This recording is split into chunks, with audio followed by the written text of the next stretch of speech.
అంటే ఇక్కడ ఒక పారాడాక్స్ ఏంటంటే మీరు తెలంగాణ గురించి ఎప్పుడు పెద్దగా మాట్లాడినటువంటి సందర్భం లేదు.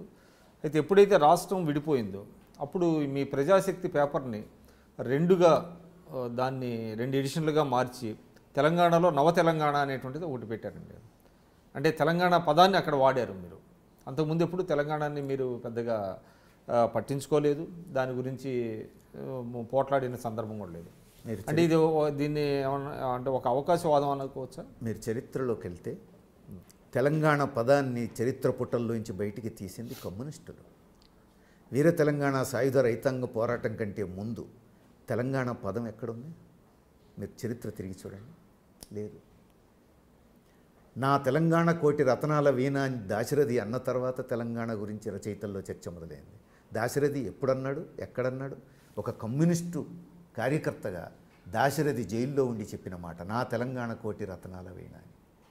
అందుకని మొత్తం చరిత్ర తిరగేస్తే తెలంగాణ అనే పదాన్ని ప్రపంచానికి పరిచయం చేసింది కమ్యూనిస్టు ఉద్యమం తప్ప ఇంకెవరూ కాదు. అందుకని తెలంగాణ గురించి మాట్లాడే అర్హత, హక్కు కమ్యూనిస్టుల కంటే మించి ఇంకెవరికో ఉంటుంది అనుకోలేము. అందుకని ఆ చర్చకు విలువ లేదు. తెలంగాణ సపరేట్ స్టేట్ ఉండాలా ఉండొద్దా అనే దగ్గర సెంటిమెంట్ అనేది అంటే నా పాయింట్ ఏంటంటే మీరు తెలంగాణని వ్యతిరేకించి తెలంగాణతో ఎందుకు ఐడెంటిఫై చేసుకోవాల్సి వచ్చింది అంటున్నాను. అంటే ప్రజాశక్తిగా పేపర్గా ఉండకుండా మీరు ఆ ప్రజాశక్తిని నవ తెలంగాణగా మీరు మార్చి తెలంగాణతో ఐడెంటిఫై చేసుకోవడం అనేటువంటిది సబబేనా? అసలు తెలంగాణతో కొత్తగా ఐడెంటిఫై చేసుకోవాల్సిందే ఉంది. ఇతరులు కొత్తగా ఐడెంటిఫై చేసుకున్నారు. కమ్యూనిస్టులకు తెలంగాణతో కొత్తగా ఐడెంటిఫై చేసుకోవాల్సిన అవసరమే లేదు. తెలంగాణను ప్రపంచానికి పరిచయం చేసిందే కమ్యూనిస్టులు కదా. అందుకని అసలు ఆ ప్రశ్నే ఉదయించదు. అయితే రాష్ట్రం విడిపోయిన తర్వాత ప్రజాశక్తి రెండుగా ఎందుకు విడిపోయింది, ఇది ప్రశ్న.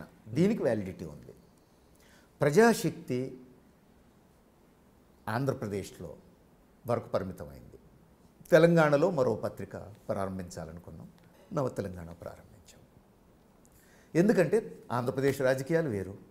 ఆంధ్రప్రదేశ్ రాజకీయాలు ఆంధ్రప్రదేశ్ కమిటీ, ఆంధ్రప్రదేశ్ నాయకత్వం డిసైడ్ చేస్తుంది.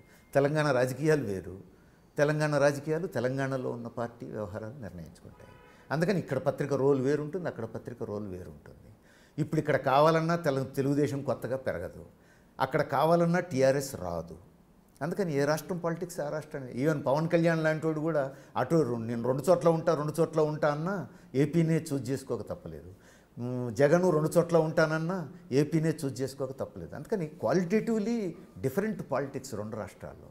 అందుకని 2 డిఫరెంట్ పత్రికలు ఉండాలి అని చెప్పేసి అనుకున్నాం. అందుకు అనుగుణంగానే వేరు పత్రికలు.